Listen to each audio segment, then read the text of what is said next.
Olá, pessoal! Sejam muito bem-vindos ao primeiro encontro do episódio do podcast Informa, um espaço de diálogo, reflexão crítica sobre educação, sociedade e democracia. O Informa é um programa de extensão da Faculdade de Educação da UFBA, formado por estudantes e professores, que acreditam na comunicação popular e na divulgação científica como ferramentas de transformação social. Nosso objetivo é aproximar a universidade do chão da escola, dando voz a quem vive e pensa a educação no cotidiano. Eu sou Jasmine Fiuza, estudante do curso de Pedagogia e integrante da CCS, Comunicação Popular e Divulgação Científica em Educação. Junto comigo está o professor Bem-vindo, da Faculdade de Educação da UFBA, coordenador do programa de extensão Informa, e também da CCS, ao lado da professora Márcia Freitas. Isso. O podcast Informa é uma iniciativa que nasce do trabalho coletivo de estudantes da CCS e dos participantes dos projetos de extensão do programa Informa, que constroem e realizam de forma colaborativa todo o processo de roteiro, pesquisa e produção. Nosso convidado de hoje fará uma breve apresentação, mas de qualquer modo, a sua trajetória merece ser apresentada por nós. João Carlos Salles é filósofo, pesquisador, tradutor e professor titular da Universidade Federal da Bahia, instituição onde se formou, iniciou o magistério e à qual dedicou grande parte da sua vida acadêmica. Entre 2014 e 2022, foi reitor da UFBA, período que se destacou pela firme defesa da universidade pública, gratuita, democrática e socialmente referenciada.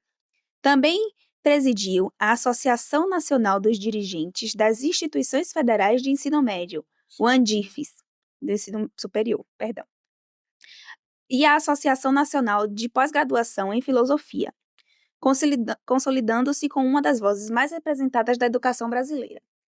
Sua produção intelectual concentra-se na epistemologia e na filosofia da linguagem, com um destaque para seus estudos sobre Ludwig Wittgenstein. Acho que acertei. De quem traduziu o texto Anotações sobre as Cores, em edição bilíngue publicada pela Unicamp. Entre a militância estudantil iniciada nos anos de 1970, a reflexão filosófica e o compromisso com a educação pública, João Carlos Salles construiu uma trajetória que une pensamento, ética e ação, e que inspira todos nós que acreditamos na educação como prática de liberdade. Professor João, é uma grande alegria recebê-lo aqui no podcast Informa. Muito obrigada por aceitar nosso convite.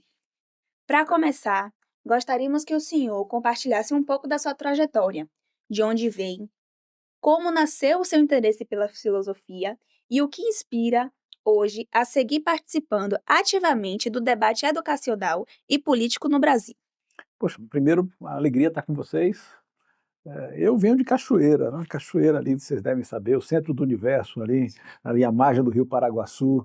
É uma cidade muito interessante pela sua cultura, pela sua posição histórica, e também por uma diversidade cultural extraordinária.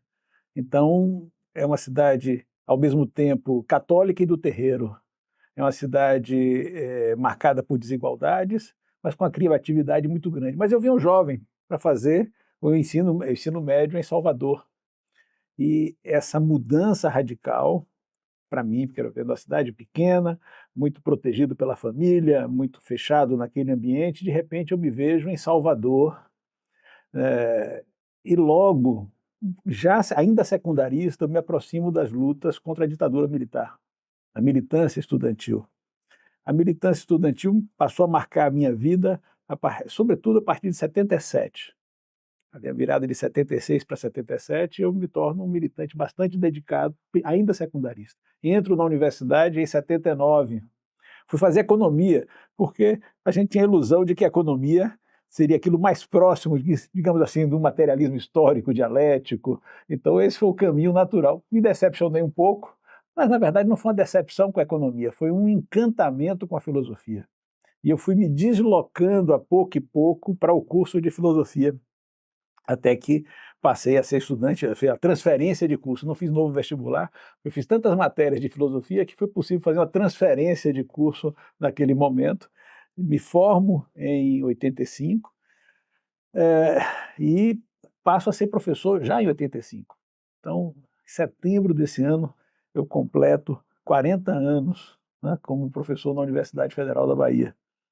E professor, por quê? Porque eu sou licenciado em filosofia e eu me vejo muito como professor. Não acho que o licenciado seja aquele que não faz a pesquisa e só ensina. Ao contrário, acho que a licenciatura tem que ser compreendida como uma parte fundamental da vida na universidade. Ela precisa ter um lugar mais destacado na universidade, inclusive envolvendo relações as mais sofisticadas de pesquisa e pós-graduação em seguida e assim por diante.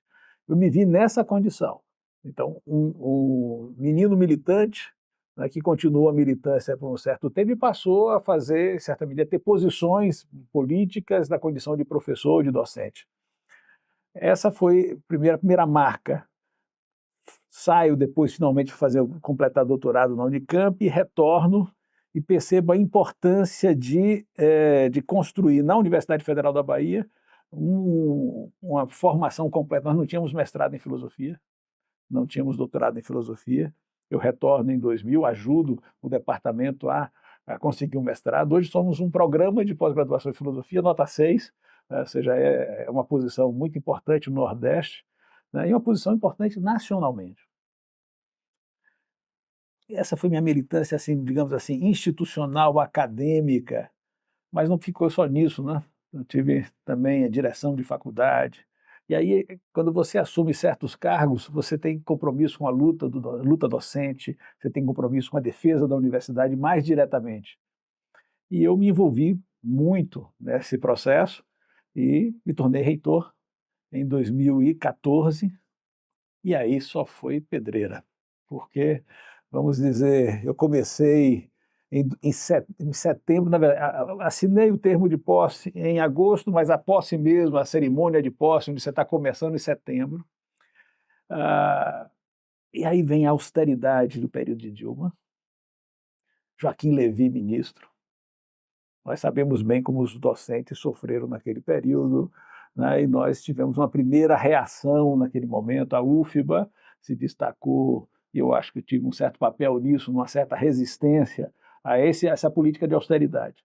Quando estávamos conseguindo reverter isso, começou todo o processo que gerou o golpe, o impeachment, né, e a UFBA também resistiu. Veja, nós fizemos aqui, a UFBA passou a ter um certo protagonismo em debates. A gente fez um seminário Crise e Democracia, que durante uma semana nos permitiu trazer todas as vozes relevantes no debate, na reitoria cheia, sempre cheia, discutindo o que estava acontecendo no país. O golpe, Temer. A gente subestima o que estava envolvido no governo Temer, porque o que vem depois é tão grotesco que a gente esquece que Temer foi o governo que fez condução coercitiva de reitores. O governo Temer foi o governo que reduziu mais drasticamente o orçamento da universidade. O governo Temer foi aquele que, em certa medida, preparou um projeto, né, de desfinanciamento da universidade, desfinanciamento da educação pública, um pouco já como uma reação, me parece desde já, uma reação de digamos assim, as elites brasileiras deixaram de se encantar com a universidade como um projeto próprio delas e completamente delas. E se é assim, a universidade tinha que se virar um pouco, passar a se virar para conseguir recursos para se sustentar. Ou seja, a universidade deixava de ser um projeto de Estado e ficaria à mercê de certas articulações em cada governo.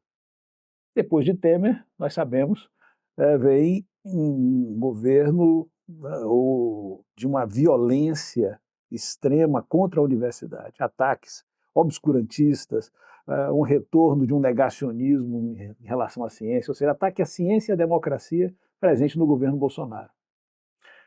Nesse momento, eu estava na vice-presidência da Andifes, no primeiro semestre, né, do governo Bolsonaro, e no segundo semestre, já em julho, eu sou eleito presidente da Andifes.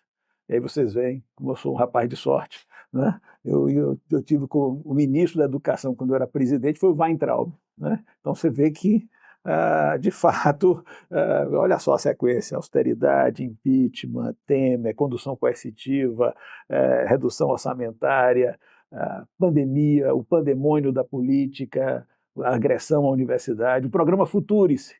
Então, eu era presidente da Andifes no momento que o programa Futurice estava na mesa. E o programa Futurice é exatamente isso. A ideia central do programa Futurice é o Estado não ter mais responsabilidade com a educação superior. É sim uma responsabilidade parcial. E a universidade deveria procurar recursos para se financiar. Recursos de diversa ordem. Ou seja, por exemplo, até mesmo alienar patrimônio ou, em certa medida, vincular. Lembra-se que o projeto Futurice era projetos, universidades, institutos, empreendedores e inovadores.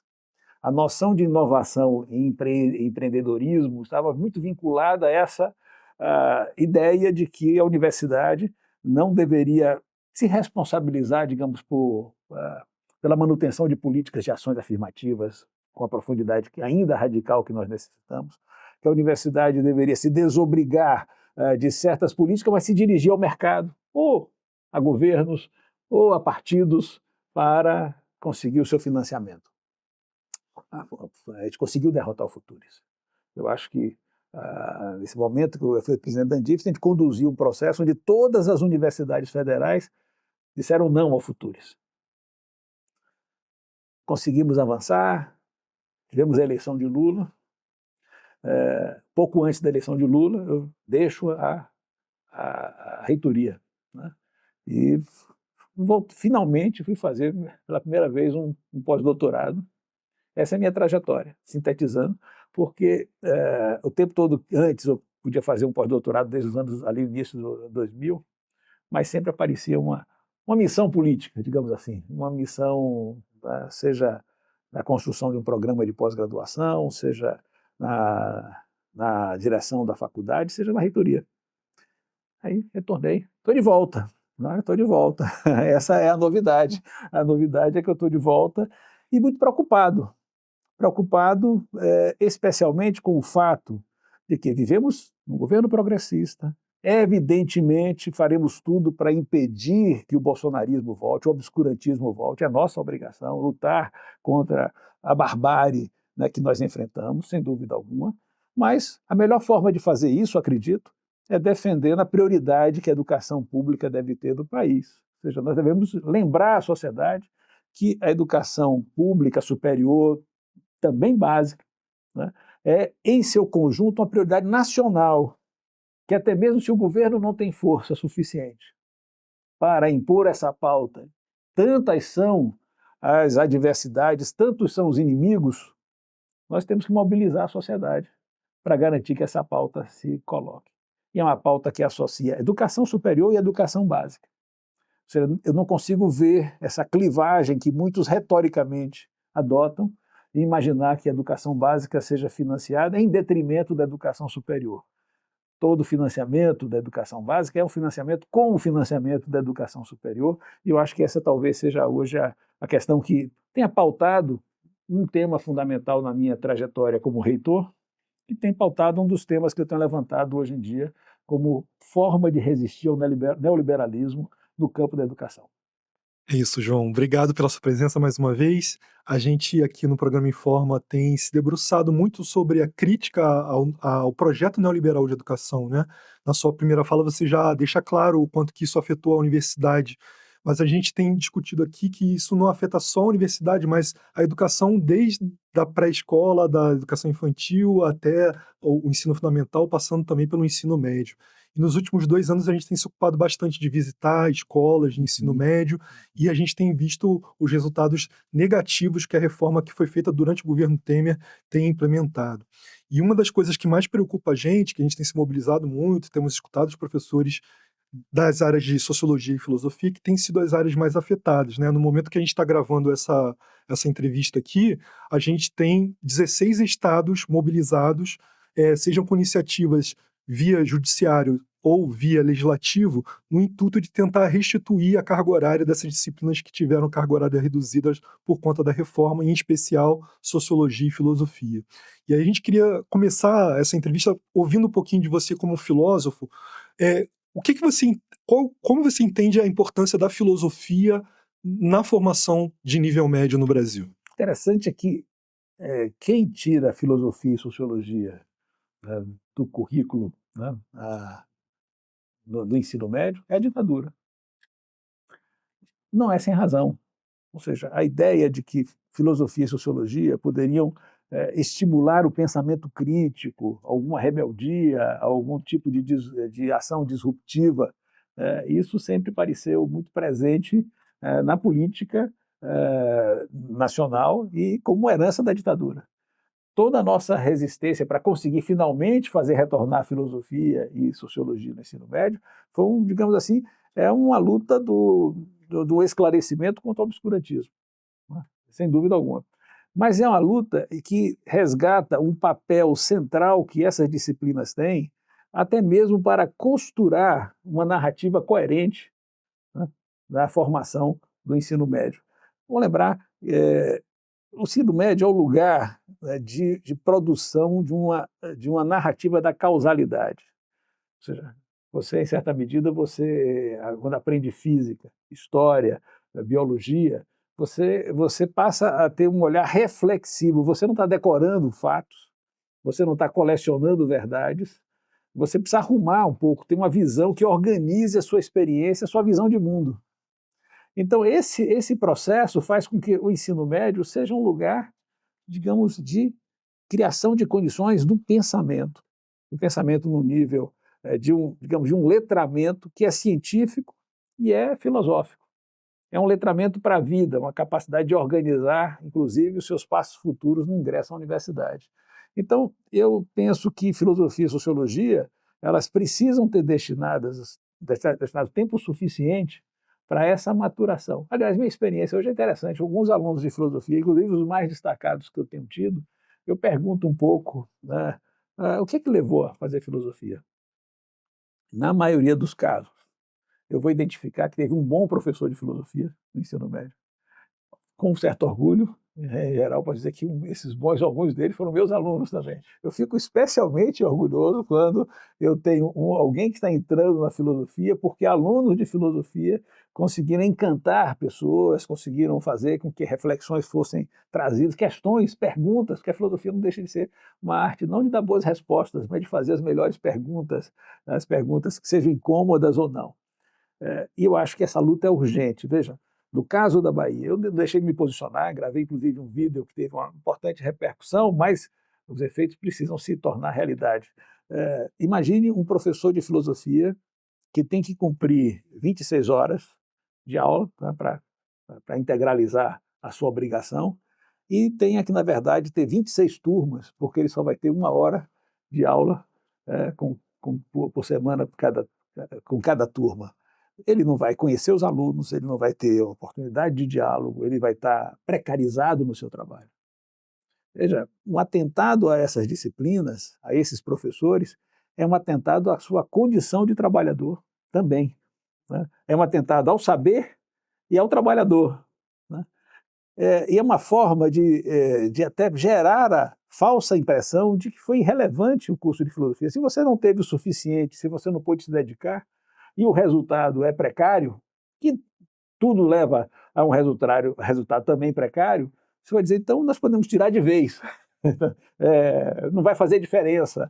E alguns advogam até a tese que você deveria se concentrar somente em disciplinas que seriam supostamente mais úteis, como se a crítica, com sua, vamos usar uma expressão forte, inutilidade natural, né? Por que inutilidade natural? Porque ela não serve às coisas, ela critica as coisas. Então, ela é inútil de propósito, no sentido de que ela não está ali como uma ferramenta que vai cumprir uma função, mas algo que questiona até o sentido de aquela função ser empreendida. Então, a inutilidade é no bom sentido, a inutilidade é uma forma de dizer nós não somos serviçais, nós somos pessoas que podem imaginar o sentido até da verdade. Ou seja, não apenas procuramos verdades, nós perguntamos o que é que significa isso que nós estamos fazendo.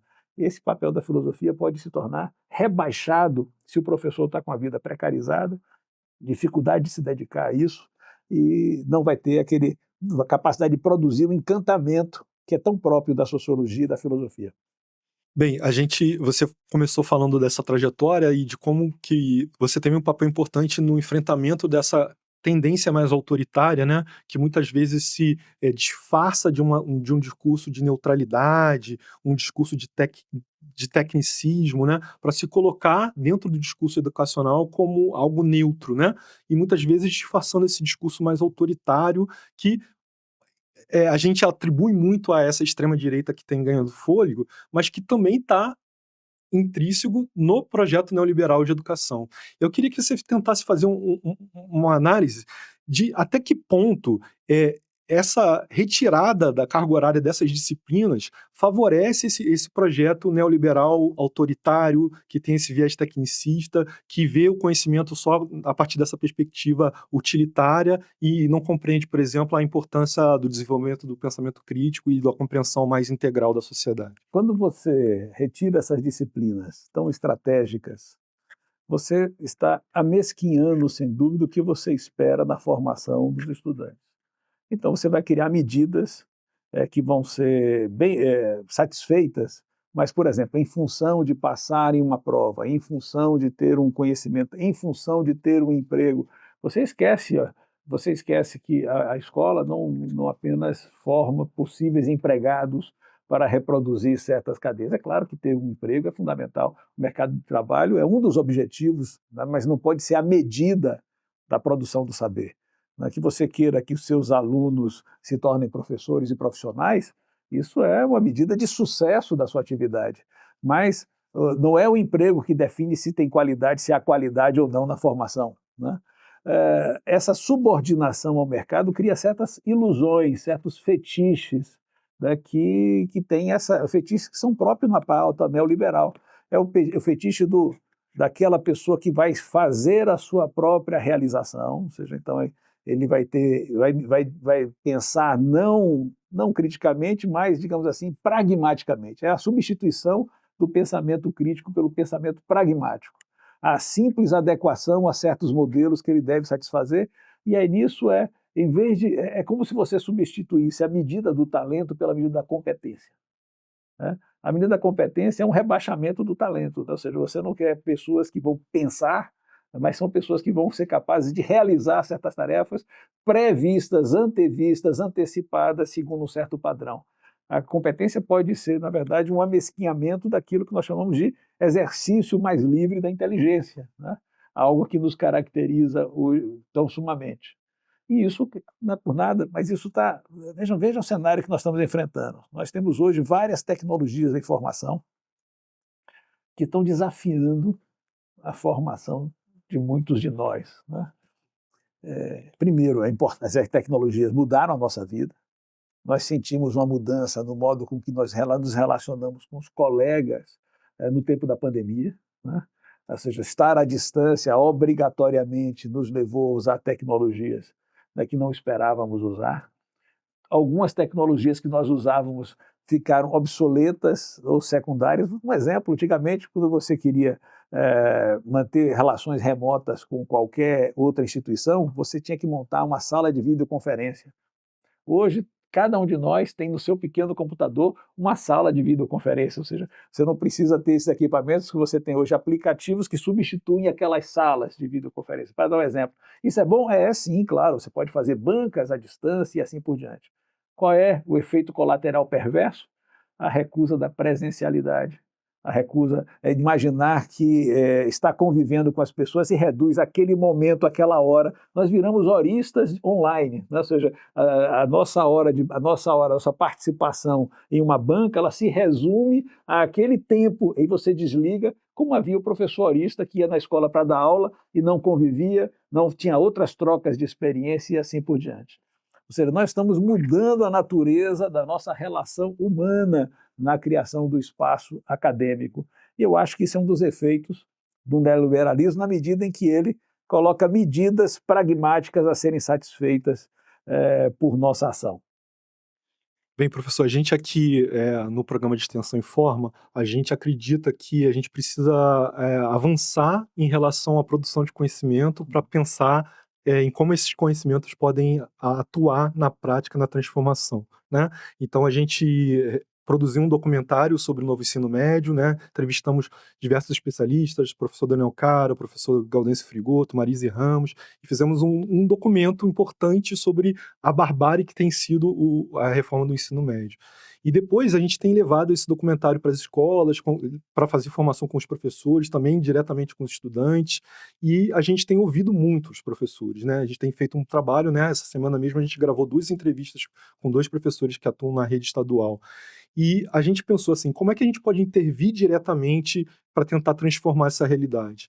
E aí a gente, nesses debates que a gente tem feito na CCS, nossos projetos de extensão, a gente mapeou que no estado do Rio de Janeiro foi feita uma iniciativa no sentido de tentar construir um projeto de lei estadual que garantisse pelo menos 2 tempos de aula para todas as disciplinas da formação geral básica, que foram as disciplinas que foram mais atacadas nesse momento.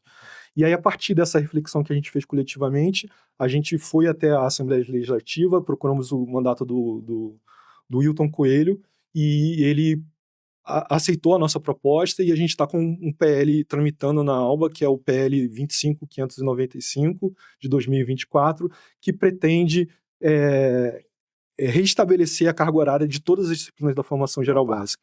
Eu queria que você fizesse uma avaliação desse tipo de iniciativa. Você acha que a gente deve lutar para restituir essas cargas horárias? E a nossa ideia é aumentar a carga horária total, né, do ensino médio, para que a gente possa restabelecer as cargas horárias perdidas, né?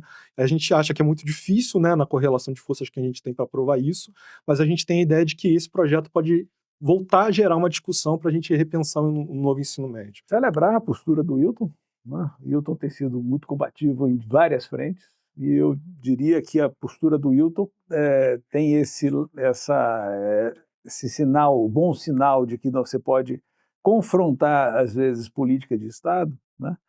Pela ação do Legislativo também, né? O curioso é que você precise fazer isso, né? Porque você, na verdade, deveria ser do bom senso na construção das nossas secretarias, dos nossos diálogos, restabelecer padrões curriculares adequados a essa compreensão mais geral do que você espera do ensino médio e da relação, inclusive, futura do ensino médio com a educação superior. Na verdade, é bom lembrar que eu fui um dos autores, juntamente com meu amigo Antônio Edmilson Pascal, de parâmetros curriculares para a filosofia do ensino médio, olha, em 2005, isso, 2006, né? E ali antecipando algumas vitórias que nós tivemos depois da reintrodução da filosofia. E o que a gente colocou naquele momento, era como deveria haver uma ligação entre o que você fazia no ensino médio e o que você fazia no ensino superior. Porque às vezes há um rebaixamento também do que você espera no ensino médio, né?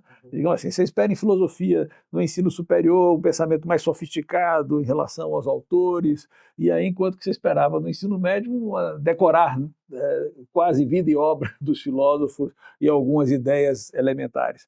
Ora, mas isso mostrava uma clivagem entre ensino superior e educação no ensino médio. Clivagem em que sentido?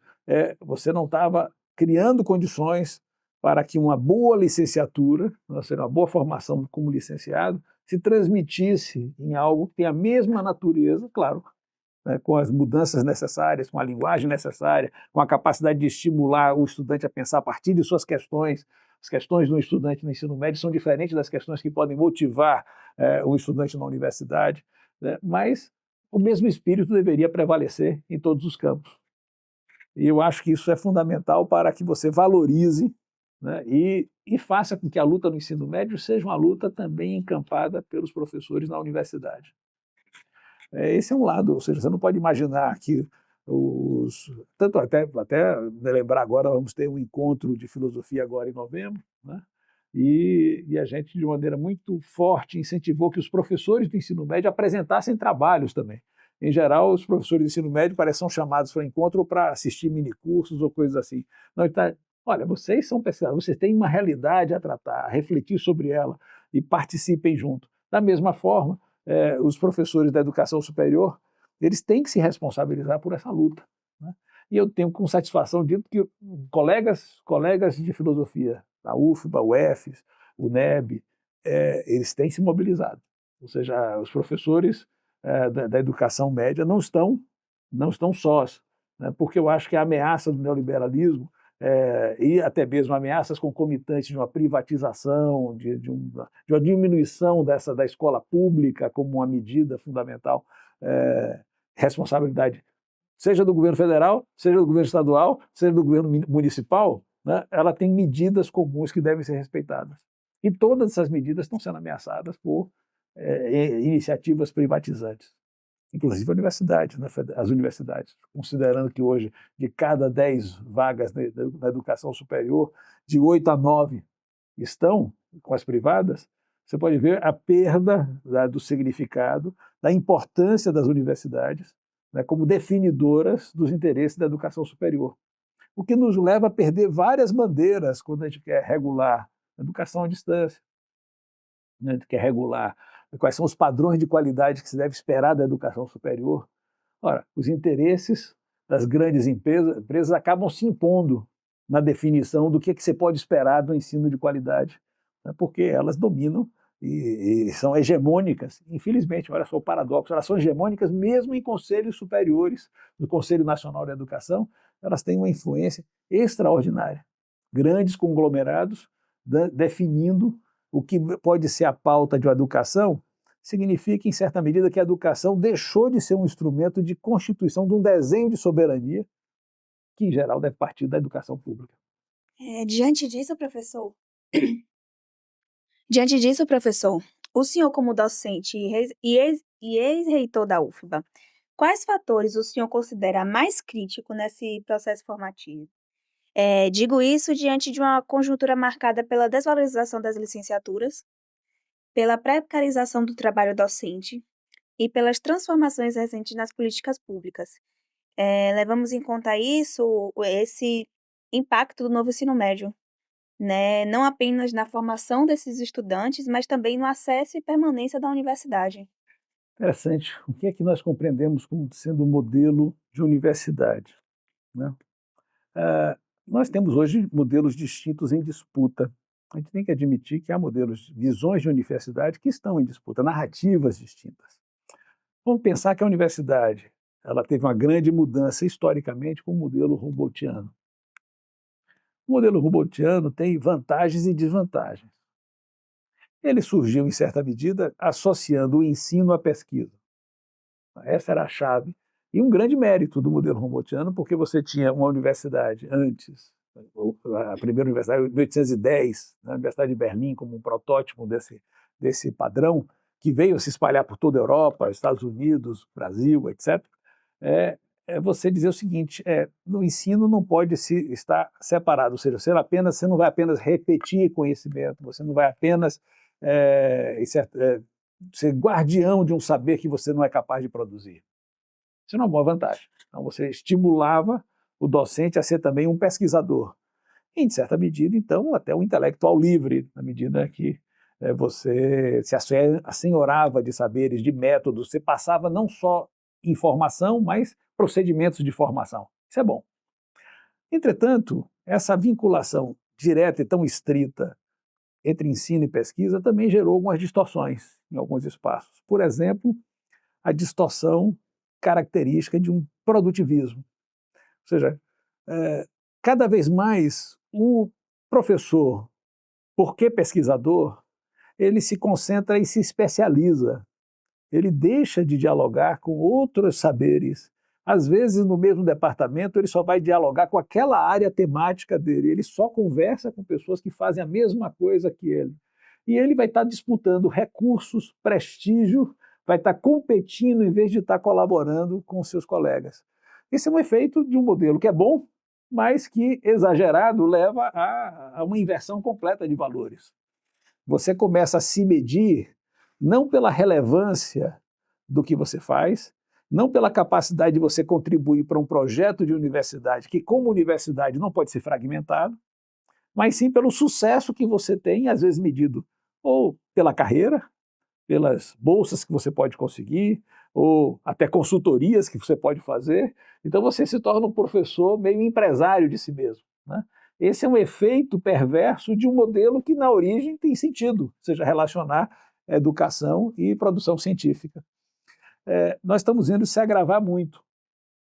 Porque no momento em que você tem uma redução, ou pelo menos você não tem financiamento público suficiente para garantir o bom funcionamento da universidade como um todo, os professores têm a tentação de resolver isso por si sós, digamos assim, resolver isso não pela sua militância, mobilização de categoria, usando as formas de luta que são próprias dos professores, mas captando recursos, né? Eu já vi processos de seletivos em que, para o professor ser contratado, eles queriam introduzir a cláusula da capacidade de recursos que ele pode captar. Isso é uma distorção completa, né? Você passa a medir a qualidade do trabalho acadêmico por uma instância que é não acadêmica. O mercado, o interesse da empresa, né? A maneira como ele vai se dialogar de várias formas. Então, nós estamos criando a figura do professor consultor, professor influencer, professor empresário, né? E não um professor que gasta tempo na presença, ou seja, dialogando com os colegas e assim por diante. Então, veja, uma das ameaças mais sutis, né, do espírito do neoliberalismo é ele corroer por dentro o próprio tecido, a trama institucional que levaria a comunidade acadêmica a ser uma comunidade que dialoga, né, que pode ter divergências, deve ter divergências, mas essas divergências são qualificadas, porque as pessoas deixam de dialogar, ou seja, deixam de estar em sintonia com seus pares, porque a universidade, então, é quase que uma empresa setorializada para algumas pessoas, quando ela, na verdade, devia ser aquele palco onde os saberes são confrontados, onde você tem experiências intersubjetivas, afetivas, políticas, as mais diversas, e que por isso mesmo você pode reagir autonomamente diante de partidos, governos e outros interesses quaisquer. Ou seja, a chave fundamental, a chave fundamental de um bom modelo de universidade não é simplesmente a ligação educação, ensino, pesquisa, que é fundamental, mas não é a única. Digamos que incluir extensão nesse processo é uma coisa muito boa. Há uma diferença. Eu acho que algumas empresas privadas podem, até algumas fazem mesmo isso, um bom ensino de qualidade. Fazem sim, né? E algumas até podem se constituir instituições de pesquisa com alguns resultados, né? Mas extensão é um desafio. Extensão parece que tem a cara da educação pública, porque a extensão desafia a universidade a dialogar com o seu entorno, a extensão desafia a universidade a, em certa medida, saber que compreender que um saber feito fora pode, de certa medida, pervadir todo o espaço, né? Ou seja, a extensão desafia a universidade a depor sobre sua natureza de maneira extraordinária. Bem, professor, a gente aproveitando a sua resposta e a sua digressão sobre a questão da extensão, vou aproveitar para fazer uma pergunta que não estava prevista inicialmente, que assim, a gente atua, eu e Márcio, a gente está na coordenação do programa de extensão já há 2 anos, né? E a gente, assim, minha trajetória, né, na universidade sempre foi muito construída a partir da extensão, né? Eu passei pela UFRJ há muito tempo, e lá a gente participava de muitos programas de extensão, tem um núcleo interdisciplinar de desenvolvimento econômico e social, que é um núcleo da escola politécnica, mas que trabalha essencialmente com a tentativa de pensar como o aporte científico pode tentar aportar contribuições para o desenvolvimento social de uma forma geral. E a gente vê claramente que a extensão sempre foi a área mais marginalizada dentro da universidade, né? Então a gente vê as dificuldades que a gente tem, por exemplo, para ter orçamento para a universidade, né? Eu queria entender a sua compreensão sobre a extensão e os desafios que se colocam nesse momento para a gente realizar uma extensão que seja verdadeiramente uma via de mão dupla com a sociedade, né? Porque normalmente é muito comum a gente ver a universidade se colocando como quem vai trazer o conhecimento, né? E nunca a gente não está muito interessado em ouvir os conhecimentos que são produzidos na sociedade. Eu queria ouvir um pouquinho da sua perspectiva sobre extensão e os desafios atuais para a extensão na universidade. A UFBA tem uma experiência de extensão extraordinária, né? Eu confesso a você que, quando eu retornei com o doutorado, né, com o meu doutorado, eu consegui conciliar ao mesmo tempo o diálogo com a Pró-Reitoria de Pesquisa, eu até me tornei coordenador de pesquisa, um certo período, e com a extensão. Aliás, eu encontrei extensão aqui, na época que Paulo Lima era o pró-reitor de extensão, e eu convivi, por exemplo, na extensão com Felipe Serpa, que já não era mais reitor, mas que tinha um encantamento da atividade extensionista, e eu partilhei com ele, isso eu sou muito em atividades, era o chamado UFBA em Campo. E eu defendia muito que a extensão não devia ser feita só para fora, a extensão devia ser uma invasão, uma espécie de ocupação da universidade, né?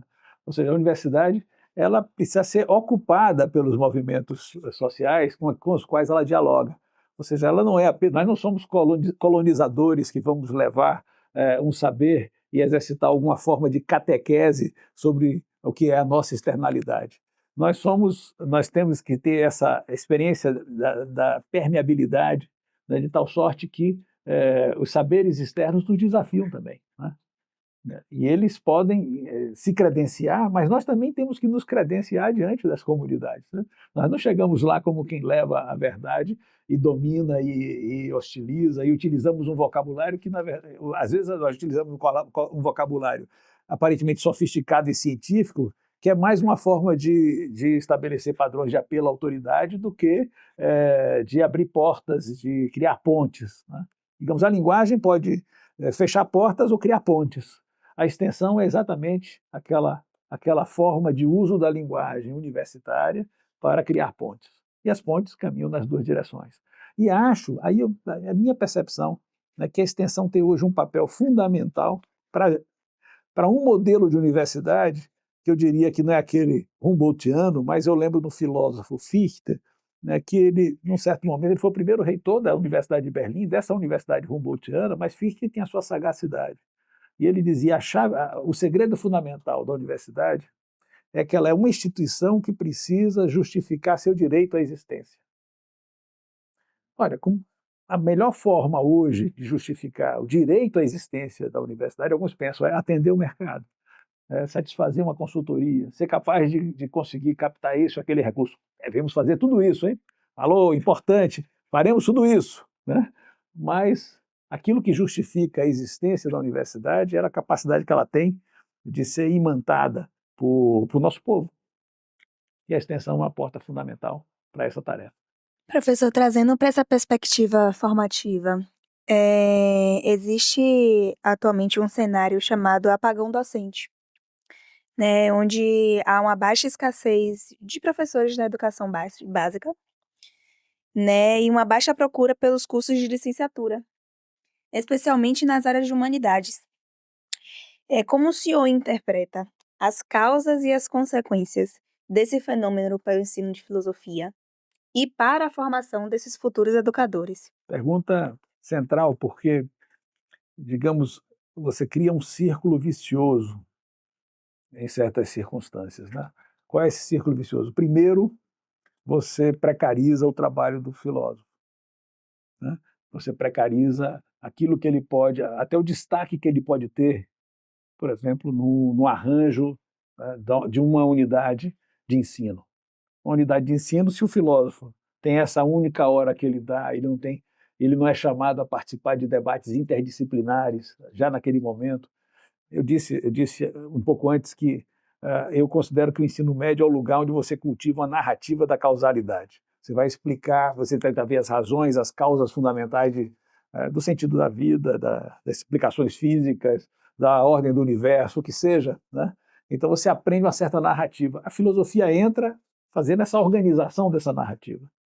Se o filósofo não é capaz de participar desse diálogo com as outras ciências, ele acaba se tornando um saber secundário, pequeno, e que hoje em dia, com os recursos que nós temos, né, de inteligência artificial, por exemplo, as pessoas podem dizer, em vez de eu estar ouvindo de um filósofo, eu vou perguntar no Google, né, quem foi Sócrates, qual é esse saber e assim por diante. Eu lembro que quando eu era chefe de departamento de filosofia, aí tinha um tempo que vocês não lembram, mas existia telefone fixo, né?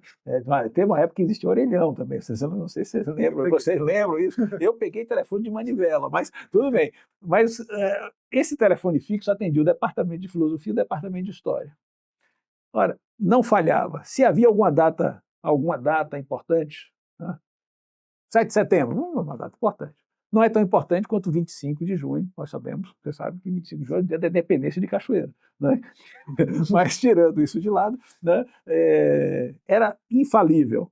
Um órgão da imprensa ligava pedindo para falar com um professor de história para explicar o significado da data, quem era fulano, beltrano, cicrano. Eu pergunto a você se hoje em dia algum órgão de imprensa vai se dar o trabalho de ligar para um departamento para saber alguma coisa. Ele vai simplesmente consultar no celular, no computador, o que seja, né, e vai achar que é satisfatório. Só que ele vai ter um conjunto de informações amealhadas, né, como segundo uma aplicação de brutal, de grandes dados, uma organização de grandes dados, mas a qual falta pensamento, falta investigação. Se ele continuasse ligando para o departamento, ele ia falar com um professor que investigou as revoltas, as rebeliões, as lutas dos escravizados e assim por diante. É outro saber. A universidade, se ela não quiser se condenar à irrelevância, ela tem que defender perante a sociedade a ideia muito simples de que o saber aqui cultivado é de outra ordem, é de outra natureza, é de outra qualidade, não é substituível. Se nós não fizermos isso, nós estamos condenados, sim, a uma espécie de relevância que faz com que hoje em dia desconfiemos, às vezes, se os textos que nos chegam dos alunos ou até dos docentes foram ou não foram produzidos por inteligência artificial. Se hoje nós estamos confundindo isso, se às vezes até nos enganamos, é porque está deixando de haver aquele tipo de maturação que separaria o joio do trigo com mais facilidade. Nós corremos um grande risco. A tecnologia é benfazeja, nem se trata de discutir se é benfazeja ou não é benfazeja.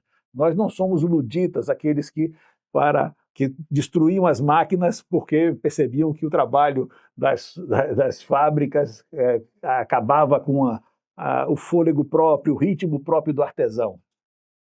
É inescapável que nós utilizemos todos os recursos tecnológicos.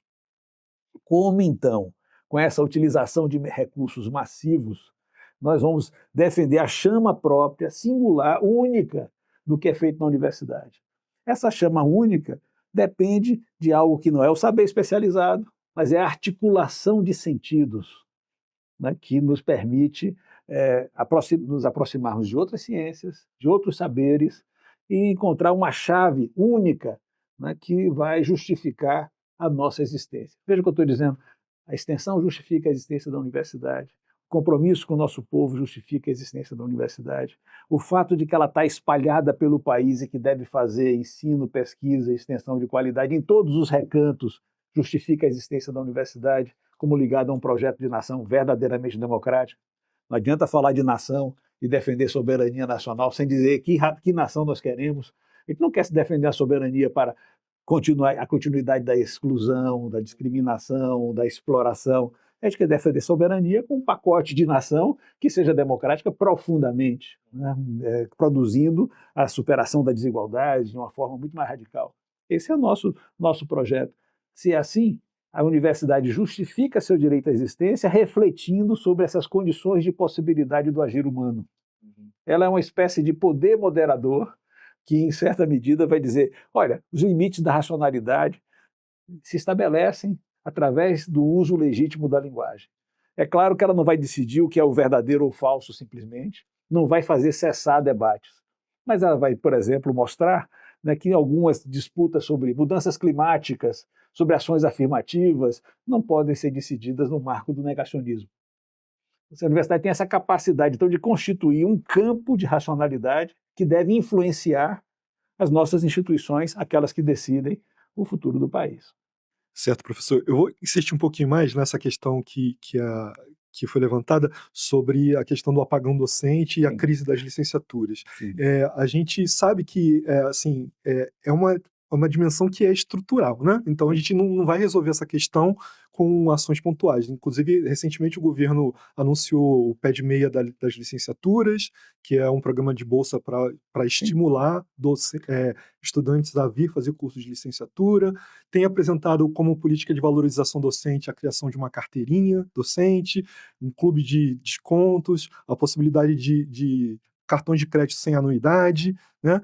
Então, assim, parece que não há uma política efetiva para enfrentar isso estruturalmente. E isso vai acabar repercutindo dentro da universidade. E aí eu queria ouvir o seu o que você entende, qual é o papel da universidade no enfrentamento dessa questão que é muito relevante, né? Nós que trabalhamos com as licenciaturas, vemos que cada vez há menos interesse, há cada vez mais evasão nos cursos de licenciatura, e a gente não tem uma política efetiva para enfrentar esse problema que vai ter repercussões no curto prazo, né? Eu estava falando do círculo vicioso primeiro, né, porque você cria condições de precarização que você acaba depois tornando irrelevante o trabalho, mas ela se traduz, por exemplo, na insuficiência das soluções que o governo tem apresentado. O Pé de Meia é um projeto que não vai conseguir, me parece, mudar as relações de emprego futuro, não vai conseguir mudar a adesão dos estudantes à universidade e não vai fortalecer suficientemente as licenciaturas.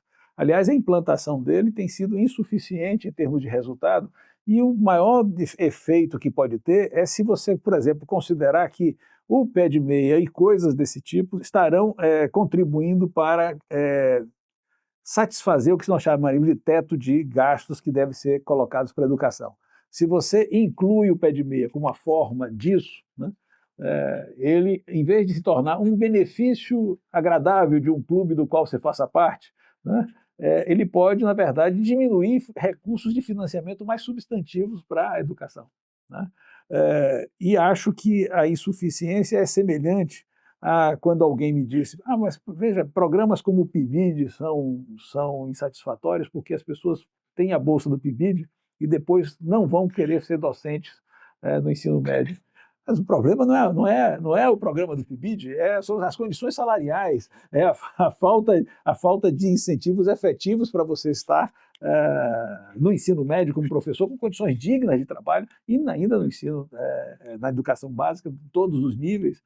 Ou seja, os pisos salariais, política efetiva é piso salarial digno, né? Condições de trabalho adequadas, não precarizadas. Aí sim você pode perceber que a licenciatura vai ter seu lugar, sim, porque ela naturalmente a licenciatura costura todas essas dimensões. Diferentemente do bacharelado, que tem seu valor próprio, durante um tempo em filosofia nós brigamos muito por uma bachareladização. Saiu, olha só. A gente brigou por isso, porque você não tinha a formação, às vezes, adequada em nível de mestrado e doutorado. E aí você imaginava que você estabelecer uma prioridade da pesquisa poderia substituir a licenciatura. Essa bachareladização, olha, bachareladização, foi um projeto que, entretanto, tapava o sol com a peneira, assim, sozinha. Ele é importante, mas, na verdade, a forma mais importante ainda é dizer a licenciatura tem seu lugar, né? E a possibilidade de ter garantia de espaço no ensino médio é muito mais importante do que a participação num clube como esse, né? Eu vou até pegar minha carteira, eu gosto de ter uma carteirinha. Mas só não queria que fosse só isso. Mas só isso, entendeu? Ou seja, pode ter um cartão de fidelidade também, né? Ou seja, você pode, a partir daí, acumular pontos. Mas veja, certamente essa não é a maneira mais forte de enfrentar a necessidade de investimento muito mais substantivo do país. É nesse sentido que você precisa dizer o seguinte: deve ser política de Estado, e o nosso governo progressista deve ser ajudado por nós, empurrando a sociedade como um todo a investimentos muito mais substanciais na educação. Sem esse investimento substancial, aí acaba sendo o círculo vicioso esse, ou seja, olha, veja os resultados pífios em termos de professores. Nós não vamos ter professores de matemática, não vamos ter professores de certas disciplinas para satisfazer o ensino médio. Aí o que se faz? Corta certos cursos, ou ao contrário, você faz uma opção na sociedade mais radical, né, e que não é tão custosa do ponto de vista geral do orçamento, de fazer com que esses gestos simples sejam, sim, eficazes para restabelecer e acabar esse apagão, né? Em diversos textos, o senhor analisa como a lógica neoliberal tem se infiltrado nas políticas voltadas à educação superior, redefinindo o papel da universidade e transformando o conhecimento em mercadoria. Essa racionalidade gerencial, que valoriza a eficiência e o desempenho em detrimento da reflexão crítica, parece corroer o sentido público e democrático da instituição universitária. Dito isso, como o senhor avalia o impacto dessas políticas neoliberais sobre a autonomia, o financiamento e a própria missão social da universidade pública? Política importante, a sua consideração é fundamental, né? Hoje nós vivemos um momento em que dois princípios fundamentais devem ser afirmados: a autonomia da universidade e, curiosamente, o aprofundamento da democracia na universidade. Por que eles estão relacionados? Primeiro, porque defender a autonomia é lembrar que a universidade ela constitui as suas próprias medidas do que deve ser conhecido, do que deve ser produzido, do que deve ser pesquisado. Ela, havendo demandas na sociedade, e há muitas demandas, a universidade traduz onde, como e quando deve produzir essas coisas, onde colocar suas forças. Ela não é contratada por uma empresa, não é contratada por um partido, não é contratada por um governo. Ela entende as demandas, é provocada pelas demandas, pelas perguntas que solicitam respostas acadêmicas, e ela deve poder elaborar, né, autonomamente, né, esse modo de responder a isso. Se ela faz isso, o diálogo com a sociedade é produtivo. O diálogo até com empresas é produtivo. Você, em certa medida, você tem uma questão relativa ao desenvolvimento e você vai enfrentar essa questão. O que não pode acontecer, e que às vezes acontece, por exemplo, é quando você diz o Estado só vai financiar aquilo que interessa à política de desenvolvimento do governo, tal como traçada agora. Isso tem acontecido, ou seja, os editais, às vezes por necessidade, devem fazer isso. Elencam alguns pontos e, vamos dizer, vai ser financiado isso, né, seja energia eólica, ou alguma questão relativa à sustentabilidade, ao desenvolvimento de novas tecnologias e assim por diante. Isso é possível. O Estado pode enfatizar certos temas, mas ele não pode desassistir às artes, não pode desassistir às ciências humanas em geral, à pedagogia, à filosofia. Eu até brinquei criticando um gestor público, né, que defendia que a FAPESB, por exemplo, devia somente estimular esse tipo de pesquisa de interesse direto. Então, a gente vai fazer agora, a gente vai fazer projetos tipo Aristóteles e a energia eólica, né? Então, Schopenhauer e a economia do cerrado, né? Porque você subordinava a elaboração do saber a uma demanda externa ao saber. Primeiro, autonomia, fundamental para reagir a essa voracidade. Como é que a democracia entra nisso? A democracia entra nisso em que a instituição não responde burocraticamente. A instituição precisa estar ativada pelos seus mecanismos de discussão do seu sentido, do seu destino, e isso passa pela mobilização das categorias, pela não burocratização das suas instâncias e assim por diante. Só para lembrar uma coisa, a tecnologia e a ciência, que podem parecer objetivos em si mesmos, elas não são incompatíveis por si com a degradação cultural. Nós vivemos esse paradoxo se repetir muitas vezes. Você tem um auge de desenvolvimento tecnológico e uma agressão ao humano. Você tem um auge, portanto, e vejam, vamos pensar um exemplo disso. Quanta tecnologia está sendo usada em Gaza? E não é somente uma tecnologia armamentista, tecnologia de comunicação, tecnologia de inteligência artificial, ela é compatível com um experimento hoje que prova um fracasso da humanidade, o mais terrível. Então, se nós pensarmos que o simples atendimento de certas demandas, um exemplo concreto, Há um grande projeto da construção de uma ponte em Salvador e Itaparica. Certamente é um projeto que tem algumas medidas que o justificam, mas essas medidas não são passíveis de crítica também. Não cabe à universidade, como um lugar onde os saberes todos dialogam, associar a reflexão técnica acerca de qual é a estrutura que deve ser construída, de como deve construir, uma reflexão sobre como o meio ambiente vai ser atingido, como as comunidades tradicionais estão sendo atingidas. Isso é próprio da universidade. Então, veja, a universidade até pode ter alguma demanda de reflexão sobre uma certa estrutura, uma estrutura viária, estudo de mobilidade de transportes, etc. Mas, como universidade, ela tem que fazer as pontes, né? Ela tem que chamar o sociólogo, o filósofo, o cientista político, o antropólogo, que vai discutir a destruição de uma comunidade em função disso, etc. É somente assim, é como esse poder moderador que a universidade pode impedir ou contribuir para impedir, talvez não tenha força sozinha para isso, jamais talvez venha a ter, impedir que o aprofundamento dos recursos tecnológicos seja ao mesmo tempo, vai impedir que seja ao mesmo tempo uma arma de destruição do sentido mesmo da vida, né? É bom lembrar que essa clivagem entre as verdades das proposições naturais e o sentido da vida já foi chamada, foi chamada a atenção para esse problema por vários filósofos que presenciaram isso em momentos cruciais da história da humanidade. A situação hoje em dia é tão grave que até mesmo as palavras perdem seu peso.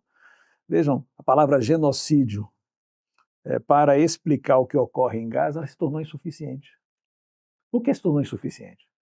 Porque o que nós temos hoje é aquilo que parece um genocídio, mas assistido, com a cumplicidade da humanidade inteira, permitindo, né, que a barbárie se aprofunde da maneira a mais radical. Eu tive a experiência de discutir na Flickr, tá? Aonde? Cachoeira, lembrando, centro do universo, só para marcar a posição. Eu não sou muito barrista, eu não sou muito barrista, não preciso ser barrista, eu sou realista quando eu falo da importância de Cachoeira. Mas veja, da Flickr agora, né, eu tive a oportunidade de discutir com o ex-ministro da Cultura da Palestina, que por coincidência ele foi visitar a irmã em Gaza quando começaram os bombardeios. E ele, o Atef Abu Saif, ele presenciou, né, toda uma destruição de vários escritores, etc. Mas ele me relatou, tem um livro dele, ele me relatou pessoalmente, mas ele, ao mesmo tempo, né, são coisas impressionantes que mostram a conjugação entre humanidade e desumanidade. De pais ensinando os filhos a escreverem o seu nome nas partes do corpo, porque na eventualidade de serem destroçados, você poder saber de quem é aquele braço, né, de quem é aquela perna. Vejam como você vai no limite, né, no limite. Esse gesto é um gesto humano. A nomeação é um gesto humano. Quem é que nomeia? Somos nós, homens, que nomeamos partes do corpo, usamos linguagem, mas para reagir a algo inominável. E tem uma cena aqui interessante de um pai que manda seus filhos para a fila do pão. Mas ele diz, a condição é que vocês dois vão em filas diferentes. Por quê? Se tiverem sorte, trazem 2 pães. Se tiverem azar, eu só perco um filho. Esse limite da capacidade que ali você está sendo humano em meio à barbárie mais completa. É nesse sentido que eu digo, a palavra genocídio parece perder seu peso para designar o horror que a humanidade inteira assiste e fracassa junto. Professor, em que medida esse processo ameaça o ideal de uma universidade comprometida com a formação humana, com a produção de conhecimento e o bem comum? Eu acho que a universidade é uma aposta, na sua natureza, uma aposta no conhecimento, não na ignorância. Mas não só. Não é uma aposta isolada no conhecimento. Porque não é a produção do conhecimento a qualquer preço. que uma produção do conhecimento a qualquer preço faz com que o conhecimento não se distinga de algo que liberta ou algo que escravize, ou que é um instrumento de poder ou um instrumento de emancipação. A gente precisa qualificar essa produção do conhecimento. A aposta nossa no conhecimento e não na ignorância é também uma aposta na igualdade, não na exclusão. É uma aposta nas alianças, né, que são próprias do humano, por oposição à discriminação e outras formas as mais degradantes. Então, digamos assim, a universidade é desafiada a justificar sua existência através do exercício da sua autonomia, da sua capacidade democrática, porque ela decide o sentido das nossas ações.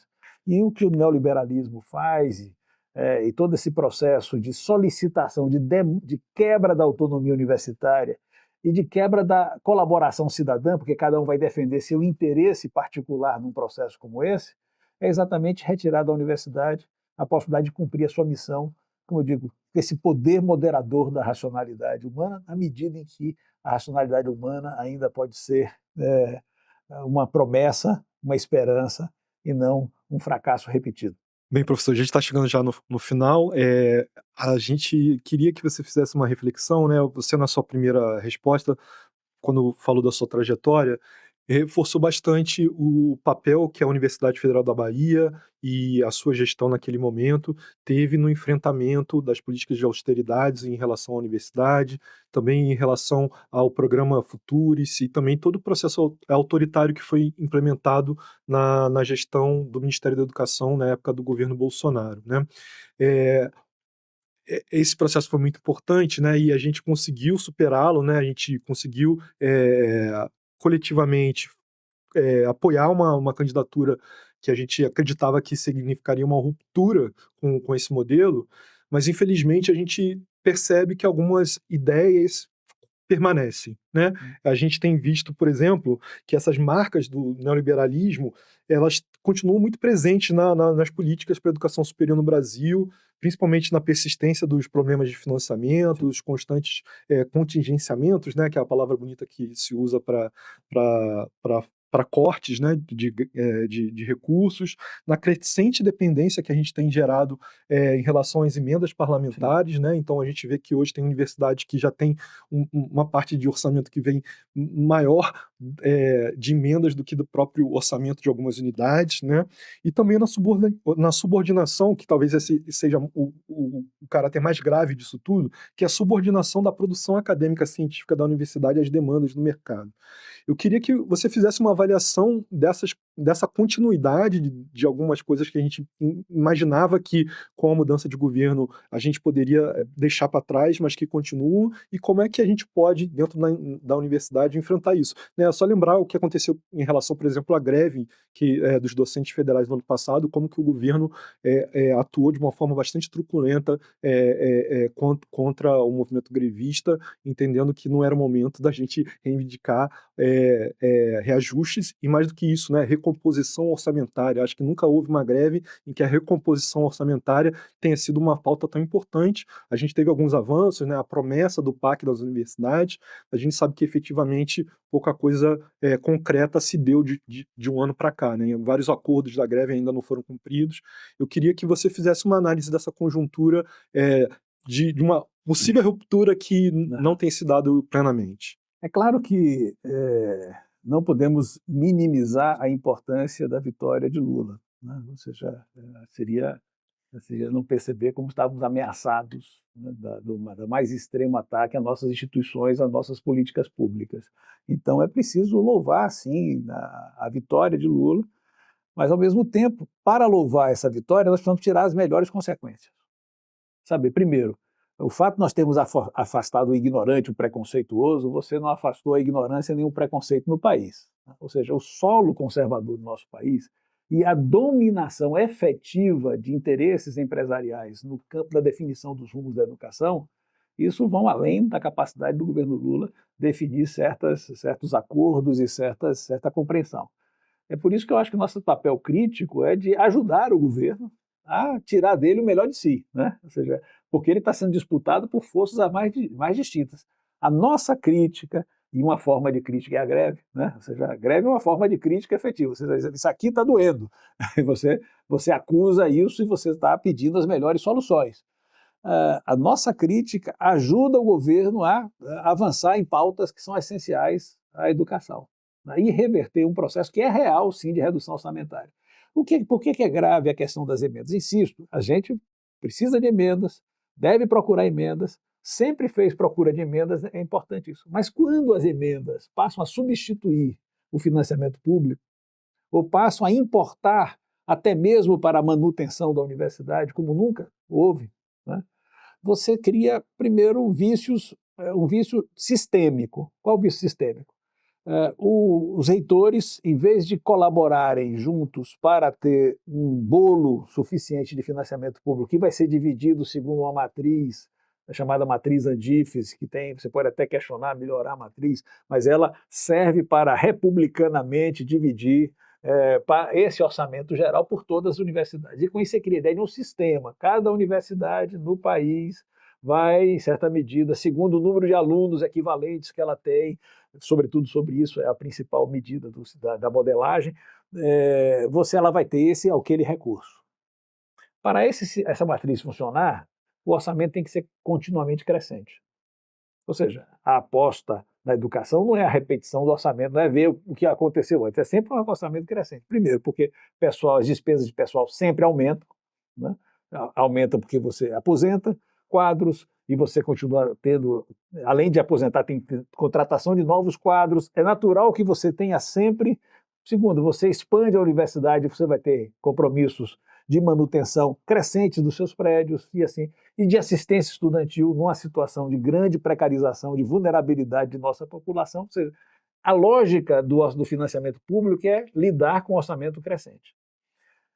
Quem é contra isso? As elites são contra isso. Se você olhar os editoriais da Folha de São Paulo, Estado de São Paulo, eles vão considerar a universidade, a Folha de São Paulo usa a expressão, é um modelo iníquo, perdulário, que é um poço sem fundo, não adianta colocar dinheiro e assim por diante, é ela que vai se virar. A procura de emendas ensandecida é uma forma que os reitores encontraram de se virar numa situação como essa. Só que aí o reitor corre o risco de ter amesquinhado a sua posição, diminuída a sua colaboração contra o reitor, porque dois reitores sentados juntos estão disputando recursos, né, em vez de estar colaborando por um recurso comum. Então vejam como essa ação interna corrói a ideia de sistema. Primeiro, essa ideia de sistema. Segundo, a distribuição de recursos de emendas e de outros recursos ministeriais que possam vir, ela é seletiva. Ela favorece aqueles que o parlamentar quer beneficiar ou que uma política particularmente, sem ter sido ditado isso pela própria instituição. Essa contratação da universidade, que se aprofundou, ela pode sim comprometer a ideia de uma autonomia na gestão dos seus recursos. Depois você tem uma disparidade grande, você tem universidades que captam mais, né, por essas vias, e essa captação maior não é proporcional a nenhum dos critérios que você possa estabelecer na matriz Andifes para a distribuição de recursos, ou seja, você cria uma forma desigual, paralela de distribuição nacional de recursos. Mais uma vez comprometendo o sistema e comprometendo a própria defesa da nossa autonomia na captação geral orçamentária. Fundamental que as emendas continuem a vir, sim, mas com a garantia do financiamento. As emendas não podem ser uma forma semelhante ao Futurice, né, de financiamento paralelo, ou, por exemplo, outros expedientes como alienação de patrimônio e coisas desse tipo, que às vezes sugere que a universidade pode fazer, como maneira de compensar a inexistência de orçamento. Amesquinha as instituições, compromete a autonomia, e a gente tem que combater isso veementemente. Nesse sentido, se o governo reage sem compreender que nós estamos ajudando com nossa mobilização, né, está atirando no alvo errado, né? Isso é claro, né? E com isso está fortalecendo os setores que, no geral, vão enfraquecê-lo. Porque eu tenho uma plena confiança de que um governo verdadeiramente progressista se fortalece quando ele até se curva a certas reivindicações e pressiona pela força dessas reivindicações a que outras restrições orçamentárias sejam feitas, mas não ali na educação. A educação não deveria ser de forma alguma, o lugar. Talvez seja esse um pouco da frustração que nós temos com todo o nosso esforço real e necessário. E eu lhe digo, no cenário atual, estaremos certamente unidos, essa é a minha convicção, na defesa de que o presidente Lula venha a se reeleger, né? Porque é a alternativa que você tem agora, fundamental para manutenção de certas políticas públicas, mas essa nossa possibilidade de estarmos unidos, e eu acho que esse é o nosso caminho, não pode ser feita em detrimento com a suspensão de nossas críticas e com o chamamento que precisamos fazer de que, nacionalmente, para além do governo, para além dos partidos, a educação tem a prioridade devida. E, com isso, as demandas dos docentes sejam respeitadas, as demandas profundas de assistência estudantil sejam respeitadas. A universidade é um lugar maravilhoso, sem dúvida, mas é também um lugar de sofrimento, de adoecimento, de precariedade, muitas vezes. A gente está enfrentando situações em que a gente precisa ter a legitimidade diante da sociedade para fazer os investimentos necessários para acessibilidade, acolhimento, pertencimento, inclusão. Ou seja, é uma aposta da sociedade. Ou seja, o governo precisa fazer essa aposta. Nós vamos brigar para que ele faça, né? Nós precisamos brigar para que o governo faça essa aposta. Não tem feito sempre. Não tem feito sempre. E nós não devemos ser criticados por mostrar que não tem feito sempre. Eu acho que essa é a nossa tarefa crítica, né, de universidade, de mostrar que não tem feito sempre. E que a nossa luta, então, continua de forma muito significativa. Professor, para encerrar, essa pergunta nem estava prevista, mas a gente, quando convidou, pensou em convidá-lo, a nosso interesse era ouvi-lo enquanto filósofo, pensando a questão do neoliberalismo de uma forma geral, e a gente ainda não tinha notícia que essa semana se colocou da sua possível candidatura à reitoria da UFMA para o próximo período, né? Eu queria fazer uma pergunta que é uma pergunta simples, essencialmente. Por que voltar ser reitor da universidade na conjuntura que a gente está analisando agora, e se você acha que essa eleição que vai haver, ela vai colocar dois projetos de universidade em disputa, ou se acha que, na verdade, há mais convergências do que divergências? Eu vou ter que falar pelo projeto que eu defendo, né? Meu projeto é claro, em grande medida, eu acho que esses dois princípios que eu tenho anunciado vão dar assim, a forma de organização até de uma plataforma futura. A plataforma se constrói coletivamente. Os princípios fundamentais, autonomia e democracia, são, digamos, valores fundamentais para a vida universitária. Eu acho que com esses princípios a gente compreende uma universidade que seja criativa, radical, inclusiva. Nesse sentido, é uma universidade que compreende o valor da extensão como determinante da justificação do seu direito a existir, que compreende que a pesquisa, por exemplo, tem precedência sobre a inovação. A inovação é necessária, é feita. A universidade, ela até mesmo é um grande equipamento inovador. A inovação não é somente atender o interesse de uma empresa, a inovação pode ser algo muito positivo no sentido de expandir as fronteiras do conhecimento, mas não pode ser algo que subordine a universidade ao interesse externo. Digamos, a inovação brota do nosso exercício autônomo de pesquisa. Então, a pesquisa precede a inovação nesse sentido. O ensino se irmana com essas dimensões, mas é um ensino, né, que precisa garantir condições de que as pessoas participem dessa aventura do saber, sendo acolhidas em condições de manutenção adequadas dos nossos prédios e assim por diante. Por que a candidatura nesse sentido? Muitas pessoas imaginaram que talvez meu nome seja aquele mais preparado à luz da minha experiência e de certos métodos de diálogo que caracterizaram a nossa gestão e de uma certa, digamos, altivez necessária da instituição, ou seja, meu nome ter se associado a uma altivez da instituição, enfrentando políticas de austeridade, as mais diversas, em qualquer contexto, seria adequado para enfrentar a situação atual, reiterando os valores, né, que nós esposamos até nos momentos mais difíceis.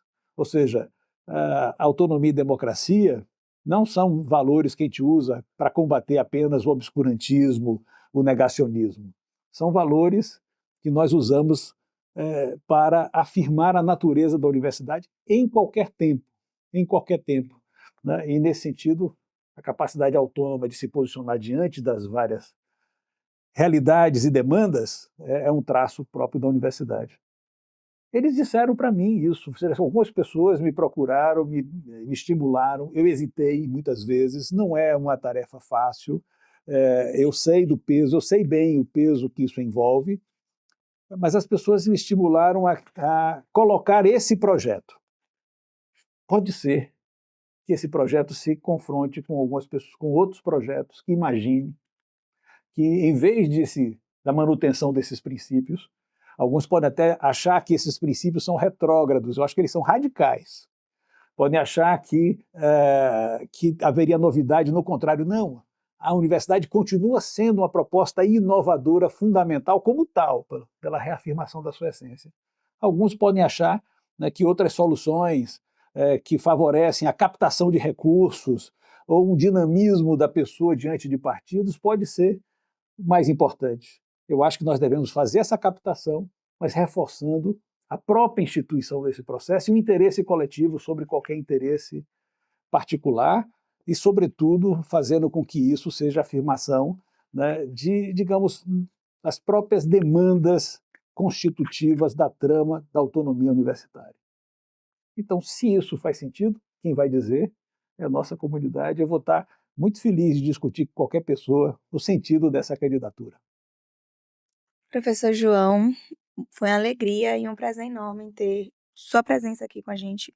Sua trajetória, experiência e visão de mundo trouxe contribuições significativas e importantes para o presente e o futuro da educação do nosso país. Obrigada por compartilhar seu tempo, sensibilidade e ideias. Nós agradecemos e acredito que os ouvintes do Informa também. Muito obrigada. Obrigado. Obrigado.